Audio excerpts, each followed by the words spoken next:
मेरे साथ chief agriculture officer Anantnag Ejaz Hussain Dar साहब है। डार साहब, आपका बहुत बहुत शुक्रिया हमारे साथ शुक्रिया बात आपका। करने के लिए। फार्मर्स बहुत ज़्यादा परेशान है, ख़ास तौर पे आप जिस एरिया को हेड करते हैं, आप जिस एरिया को कोऑर्डिनेट करते हैं सर, इस एरिया में सबसे ज़्यादा अगर नंदी एरिया को हम देखें तो paddy cultivators, most of the farmers जो है वो पैडी कल्टीवेटर्स है। और इस बार फ्रीक्वेंट रेन्स, फ्रीक्वेंट क्या अभी भी हो रही है, तो लोगों अभी ज़मीन भी नहीं जोत पाए हैं, तो सही। लोगों इन फार्मर्स में अनइजीनेस बहुत ज़्यादा है। सर, इस अनइजीनेस को आप अपने हिसाब से क्या रद्द अमल देते हैं? जी, शुक्रिया आपका। बिल्कुल ये हकीकत है कि पिछले 1-2 महीने से जैसा हम देख रहे हैं कि मौसम में कितनी तग़य्युर तब्दीली है, एबनॉर्मलिटी है हर जगह। कभी अब्रप्टली बारिश बहुत ज़्यादा होती है कंटिन्यूसली, उसके बाद अब्रप्टली टेम्परेचर भी अप हो जाता है। उस हिसाब से पैडी के क्रॉप पे जो नर्सरीज़ लगी हुई है उनमें डेफिनेटली एडवर्स इफ़ेक्ट हो जाते हैं, चाहे कोल्ड इंजरी हो या ब्लास्ट का इंसिडेंस हो। मैंने भी जब फील्ड में कल परसों में जब फील्ड में गया, मैंने बिल्कुल देखा कि blast like symptoms are there in the paddy nurseries. और अगर ऐसा ही चलता रहा और अगर हमने उस बर वक्त उसमें कोई ट्रीटमेंट ऐसा नहीं किया तो आगे आने वाले दिनों में ये बिल्कुल नुकसान हम पे कर देगा। एडवाइजरी डिपार्टमेंट की तरफ से डिस्ट्रिक्ट एग्रीकल्चर की तरफ से जा चुकी है। हमने पोस्टर्स भी कहीं कहीं पे पोस्ट किए हैं। ज़मींदारों को एडवाइस की हुई है कि वो इन हालात में इस क्रॉप को बचाने के लिए क्या करें। अल्लाह ताला से दुआ है कि चूँकि नेचुरल कैलेमिटी है, इसमें इंसान का कोई दखल नहीं है। हो सकता है कि टेम्परेचर बढ़ जाए, हम ये क्रॉप जो है इस साल में अगेन हम ग्रो कर पाएंगे। लेकिन इसके साथ साथ मैं आपको ये भी बताऊं कि हर कोई जो नेचुरल कैलेमिटी है, डिपार्टमेंट ऑफ एग्रीकल्चर ने इसका तदराक बिल्कुल करके रखा हुआ है। मैं आपको फसल बीमा योजना के बारे में बता रहा हूँ, क्योंकि हमारा डिस्ट्रिक्ट अनंतनाग जो है ये पूरी वादी कश्मीर में सबसे पहला डिस्ट्रिक्ट था जहाँ पे फसल बीमा योजना का इनकाद किया गया। तीसरा साल है इस साल। तो मेरी आपकी वसातत से उन ज़मींदार भाइयों को जिनको लग रहा है कि उनकी क्रॉप को डैमेज होने का या उसकी ट्रांसप्लांटिंग डिले या कोई और तरीका जिससे उनको नुकसान होने का ख़तरा हो, वो फसल बीमा योजना की तरफ जाए। केसीसी कार्ड जो है उसका वो पूरा लाभ उठाए। उसका जो प्रीमियम है उनको डिडक्ट हो जाएगा, डिपार्टमेंट उसमें 50% कंट्रीब्यूट कर लेगा। 7,500 का टोटल उसका जो इंश्योरेंस क्लेम हो जाता है। अगर प्रोडक्शन में भी डिक्रीज़ हो जाएगा, बिल्कुल वो शेयर भी दिया जाएगा इंश्योरेंस कंपनी की तरफ से। बाकी डिपार्टमेंट ने भी टीमें मखसूस कर रखी है। हर जगह हमारे जो फील्ड ऑफिसर्स है लोगों को वक्त पे उनको एडवाइस कर लेते हैं कि इस टाइम में उन्हें कौन से तदाबीर करने पड़ेंगे, जिससे हमारी कोशिश है कि हम इसको नुकसान से बचाएंगे। सर, जून फर्स्ट है, मई ख़त्म हो चुका है, आप और मैं सर बात कर रहे हैं और जैकेट पहन के बात कर रहे हैं, तो इसका मतलब साफ है कि टेम्परेचर का बहुत बड़ा डिफरेंस हमारे सामने है। क्या ये टेम्परेचर का डिफरेंस इन पैडी कल्टीवेटर्स हो या हमारे बाग मालिकान हो, इन पे कौन सा असर इनका पड़ सकता है, और पॉसिबल मेजर्स उनको क्या लेने पड़ेंगे ताकि कल को उनको ख़राब कॉन्सिक्वेंसेस ना भुगतने पड़े?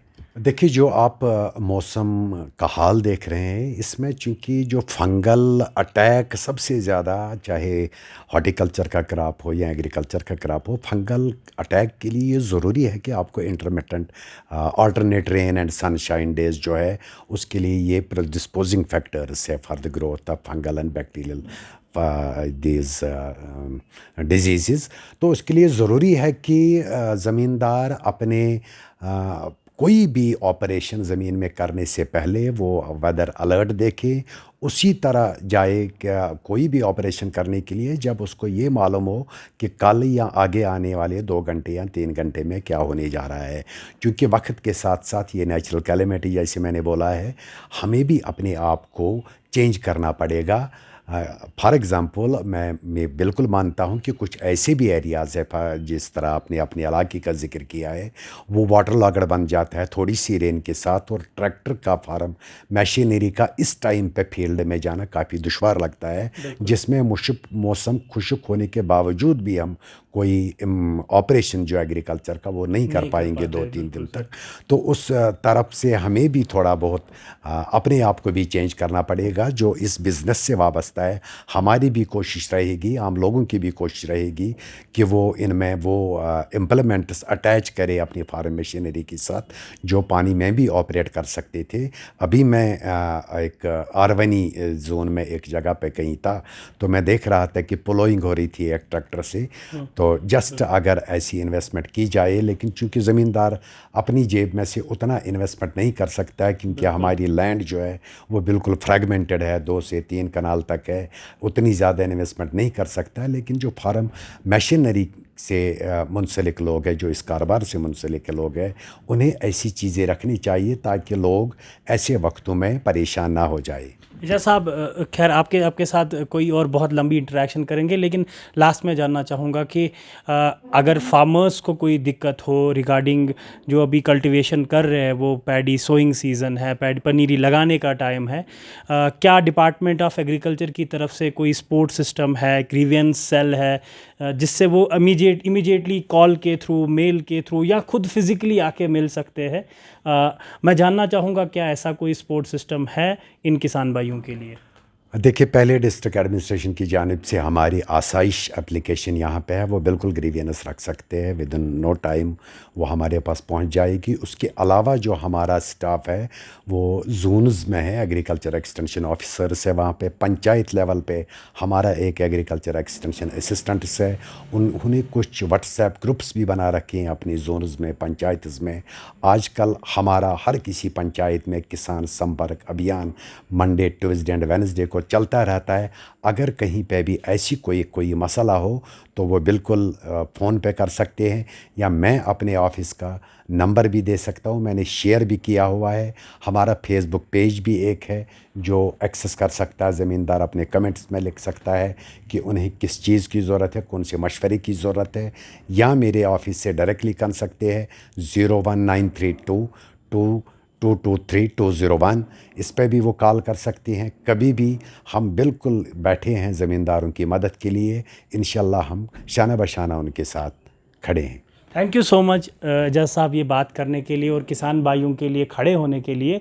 कुदरत की होनी को कोई टाल नहीं सकता है, ये खैर हम लोगों को पता है, आप सब लोगों को पता है, लेकिन जहाँ तक पॉसिबल है वहाँ तक आपके साथ डिस्ट्रिक्ट एडमिनिस्ट्रेशन और ख़ास तौर पे चीफ़ एग्रीकल्चरल ऑफिसर अनंतनाग की पूरी टीम आपके साथ है।